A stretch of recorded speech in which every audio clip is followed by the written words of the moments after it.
Hey guys, it's Bonnie from Healthy Meals. So I saw on Bisquick's website, like they have these things, or these recipes, not things, sorry. English today, people. I am lacking that, I believe. So anyway, they have these recipes, and what it is it's little individual chicken pot pies. You can change it, you can make it a cheeseburger pot pie, or a Thai pot pie, or whatever. So we're going to change it a little bit, because I thought it was a great idea. Honey wheat pancake mix. Basically what Bisquick is it's a quick biscuit or pancake mix. That's what Bisquick is. So we had some corn on sale, so we got some corn, so we're going to husk our corn because it's all ready to roll. Basically all that is, in case you guys don't know, you just cut the corn off. And I wish I had a grill because this would be amazing off of a grill in this recipe. Could you imagine? Ooh. So those of you that do and are not in a ban area, 100-degree heat, well, okay, 105 today, makes it a little impossible to use the grill outside. So just husk our corn. We're going to put some carrots, some onions. I'm going to take the chicken and chop it up and put it in here as well. And then we're going to take it and we are going to put it into the oven. Now, instead of using individual, I kind of like the idea of being able to scoop it out, kind of like a casserole. So that's how we're going to do this. Because I've been using my cupcake thing a lot, and I like the serving sizes, but it's like 100 calories a serving, so I think we can do a little bit better. I think we can, with our whole grain recipe, it's 100 calories.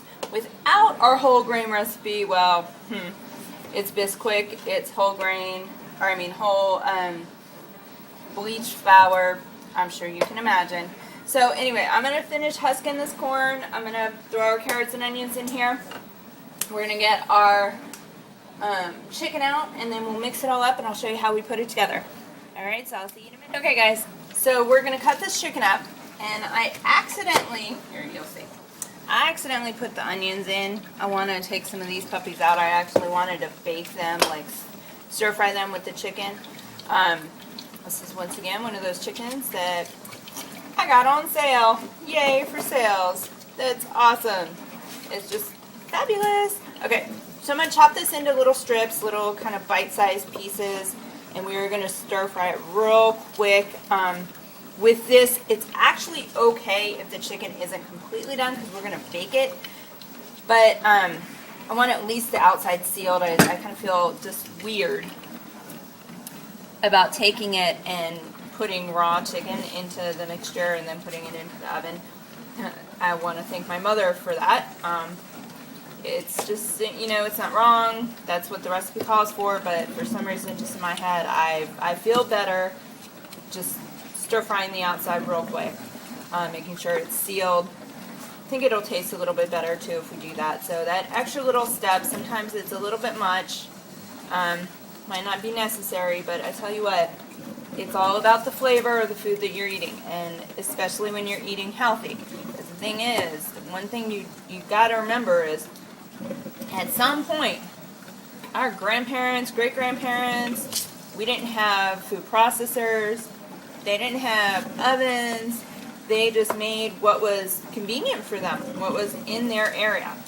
We have the luxury of having everything available to us no matter what. We can get cheeses from England in California.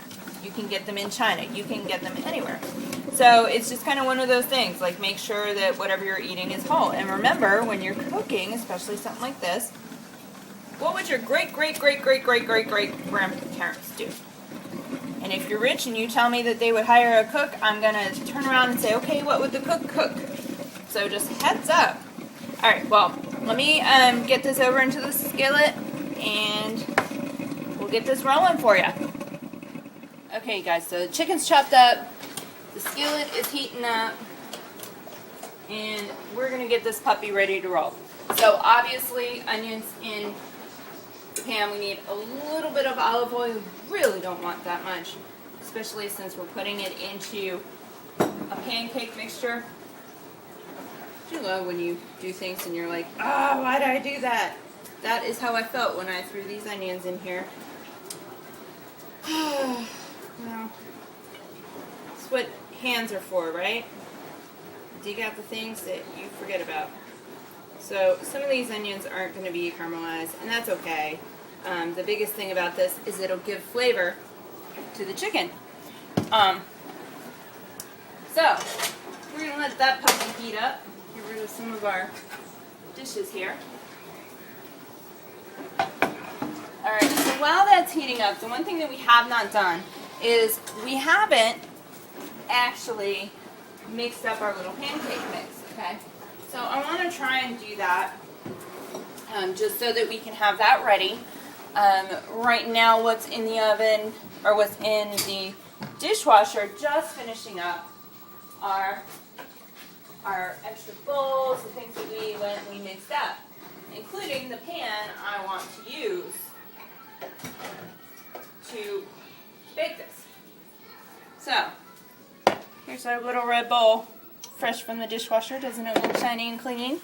Alright, so our Krusties, and I have to say, Krusties as a brand, I love. They always put the ingredients on the outside.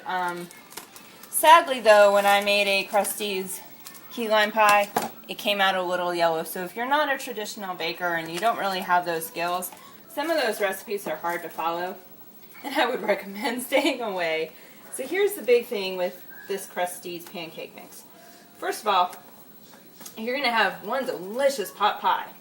Alright, so we need about a cup and a half. So we're going to try to get this stuff out of here. Spoon, that would help.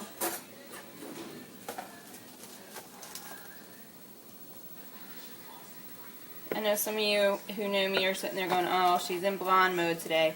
Yes. Yes, I am. Alright, so we've got that. Take another big heaping spoonful, put it in there. We really don't need to be exact with this. It's really more about getting the mixture so that it can bake and turn out the way that it should. So, we have that. We need 3/4 cup water. There we go. Ooh, can you hear the onions? They're starting to go. They're starting to sizzle. It's awesome. Alright, so this just mixes up, just like this. So as soon as it's all mixed up, then we're ready to go. You want pancake mixture. Sometimes you're going to have to add a little bit of extra moisture, so a little extra water. You could actually, with this one, because we're putting it and using it as a pot pie, like, see, that's a little too thick. So we need a little bit more water, maybe not much. Could actually use chicken broth if you want it, just to get a little extra chicken flavor in there. We're going to use water. So, I want to try and make it as inexpensive, as cheap as we can, but at the same time I want to give you some options. So, we've got our mixture. Look, doesn't that look delicious? It's perfect. That's exactly what we want. So we're going to set that aside. We're going to focus on our onions, which are steeping up here. Starting to sizzle a little bit. There we go. These puppies going. Alright, so since they've started to sizzle and just cook, I'm just going to throw our chicken in here.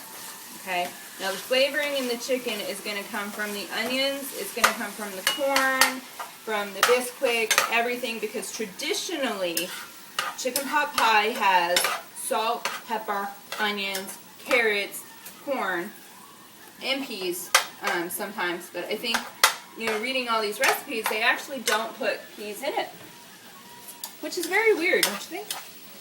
So anyway, so we're going to put all this stuff together.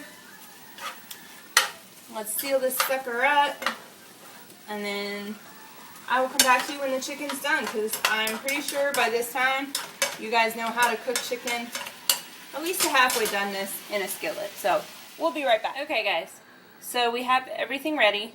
Chicken, I actually made a little extra pancake because this little, well, I thought it was a little pan, took up the whole thing. So here's what we've got. We've got carrots, corn, a few of the onions are here. Our cooked onions and our cooked chickens here. So we're going to take this and we're going to take it and mix it together with what we already have. So we can drop this into our pan and bake it and see what turns out. I think it's going to be delicious. Okay, so put all these onions in here so we can get that flavor going. Alright. Mixing it all up. And this, by mixing it too, it kind of breaks up some of that corn. There's something about cooking corn on the cob, from what I understand from corn eaters. I am not one of them. Once again, another food I don't eat. Alright, so we have it all mixed up just like so. Basically all we're going to do is dump it in. Try to get it as even as you can.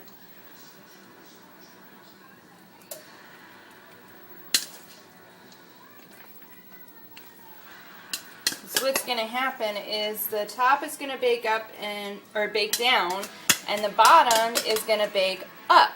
So you'll have the bottom breading and the top breading. And the cool thing about whole grain and using whole grain is there's actually protein in this, so we can have more veggies than chicken in this, which is just fabulous for a lot of reasons. It's cheaper, so less expensive. It's easier to digest on your body. I don't know if anyone's ever read the China Principle or the China Study. It is amazing. For those of you out there who are fighting cancer, who have cancer in your family, you want to go and try and get the bulk of your protein from plant-based sources, okay? Not animal-based sources. That is not to say you need to go full vegan or, vegetarian or anything of that sort.